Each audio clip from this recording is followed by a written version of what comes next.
Don't even think about investing until you do this first. Hi, I'm Matt. In this video, I want to talk about a prerequisite for investing, which is to pay off or pay down your debt. I'm not a financial advisor, this is just my opinion. However, this is something I have a lot of anecdotal experience in. I had a shit ton of car debt in the past, I had a shit ton of college debt, and I had a shit ton of credit card debt. Over the past 10 years, I very slowly, but very surely, paid all that shit off. Depending on how serious your debt is, you might want to take care of that even before you start on your emergency fund. Either way, you're going to want to take care of your debt in some manner before you start investing. And that's because your invested money is going to be tied up as it works for you.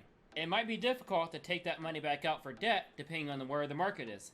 Let's say you have $1,000 invested and the market takes a shit, that $1,000 is now $800 for the time being. Well, if you suddenly need $1,000 to take down your debt, now you don't have it.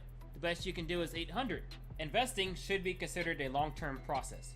At least my method is. Now this also depends on your current debt situation. If you have money invested and you're averaging 8% return a year, but you have an ass ton of credit card debt that's charging you 15 or more percent a year, then you're still losing money overall. You should probably take that money that you're investing and use that to pay down your debt first. However, if you just have a car loan that's costing you 4% interest and you're investing into the market expecting 8% interest, then you might be in a better position to keep investing. It depends on where you are financially. It depends on your personality and your financial goals. So you have debt and you want to take care of it. What do? Well, you can start by liking and subscribing. I'm just kidding.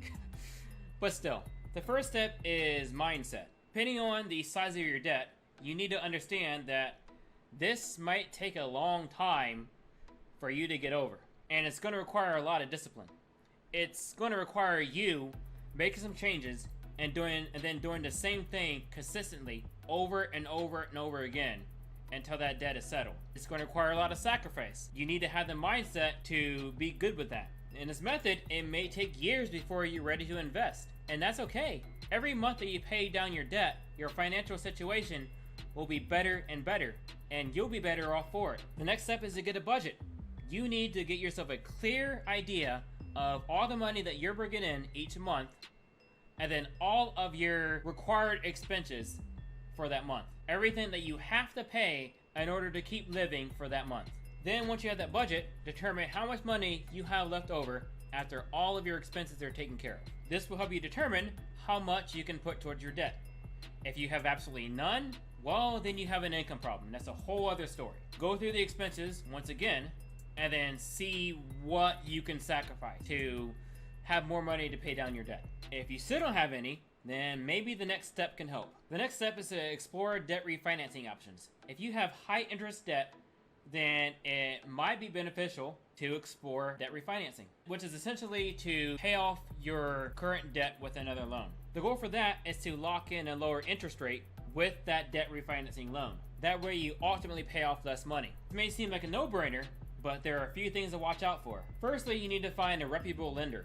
I would stay away from these commercial debt reconsolidation companies and look for a well-established credit union. Then you also need to make sure that you aren't ultimately paying more overall. A lower interest rate over a longer term might have you paying even more over the life of the loan. A good or decent credit score might help you to get a better interest rate. Now it's time to actually tackle the debt. There are two popular methods that you can use to do this. The first is a snowball method, and the second method is the avalanche method. With the snowball method, you make all of your regular monthly minimum payments, and then you use your extra money to aggressively pay down the debt with the lowest interest rate. Then once that debt is paid off, then you continue. You pay down the next debt with the lowest interest rate. The avalanche method, you make the same minimum payments, only this time you tackle aggressively the debt with the highest interest rate. The method you choose is up to you and your financial situation. Maybe you want the extra dopamine hit that comes with paying off the lowest debt first. Or maybe you feel